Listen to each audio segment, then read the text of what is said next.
Hey there, grade nines. Welcome to lesson 3 of chapter 3. In this lesson, we're going to be talking about subtracting rational numbers.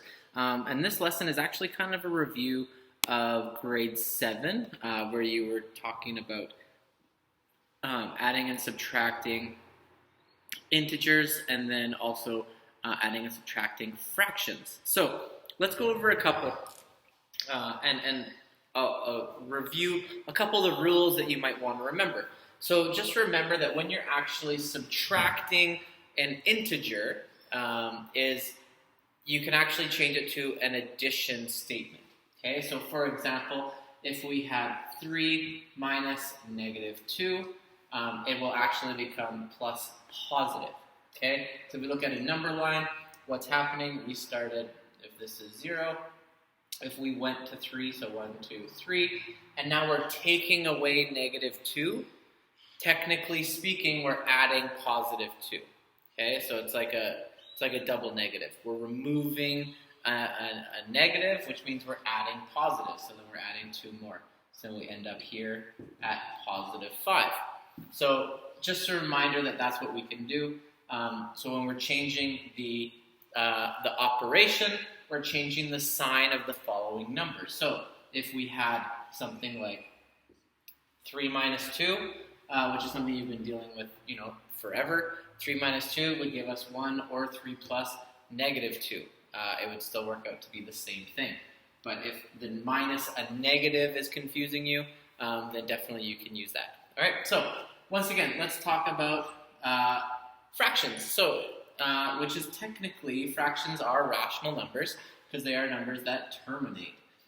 So if we have something like this, what do we need to do? Our first step might be to find a common denominator. So here we can use 6. So we have 5 over 6 minus 8 over 6.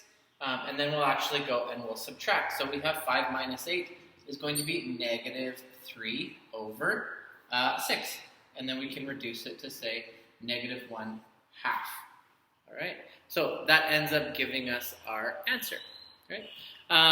In this next one, we're going to use a couple more integers, but we're also going to use a mixed number. So if we have negative 5 over 4, and we're going to subtract negative 3 and 1/4. Okay, 1/5. Let's go 1/5. Okay. So once again, what we can do is we can actually turn these into addition statements. So we can say plus positive. Okay, so it still works out. I want to change these into a mixed number or with common denominators. So my common denominator with these ones are going to be 20. Okay, so here I'm going to multiply both of these by 5, both of these by 4, and then I will bring my 3 up after, okay, or before. So I can say this is going to be 16. Okay, 3 times 5 is 16. So now what do we got? So we're going to have 20 on the bottom because that's going to be for both of them. And then on the top, I'm going to have negative 25.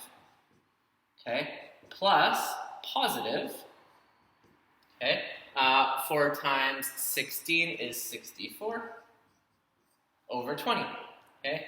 Now, this becomes 64 minus 25, which will give me 39, okay, yeah, 39 over 20, and that's going to be positive. Okay, so then I can try to take out a whole, so I'll get 1, and 19 over 20 becomes my answer. Okay, so that's the method that I would prefer for you to use. Some people might want to try to do it on a number line. This one is probably the best way for you to try to do it, and the easiest way for you to show me on a test. Okay, I'll give you one more example. And let's try to find a good one here. Yeah, let's just do this one. Okay, so we've got 2 1/2 minus 4 7/8. Okay, feel free to pause the video and give it a go, and then we're going to talk about how we're going to solve it. Okay, so the first thing that I'm going to do is I'm actually going to turn all of these into my improper fractions. So this is going to give me 5 over 2 minus 4 times 8 is 32. 32 plus 7 is 39 over 8. Okay, now I need to find my common denominator. My common denominator is going to be 8, so I have to multiply both of these by 4, so the top and the bottom. So I get 20 over 8 minus 39 over 8.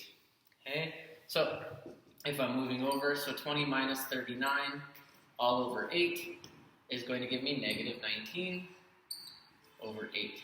Okay, I can take out 2 wholes, so I've got 2 wholes, and that's going to leave me with 3/8. And my whole answer is negative still.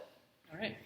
I hope that makes sense. If you guys have any questions, make sure that you bring your questions to the Zoom chat. I'm more than happy to help you out there. Or send me a message on Hangouts. Check your homework in Google Classroom, and good luck.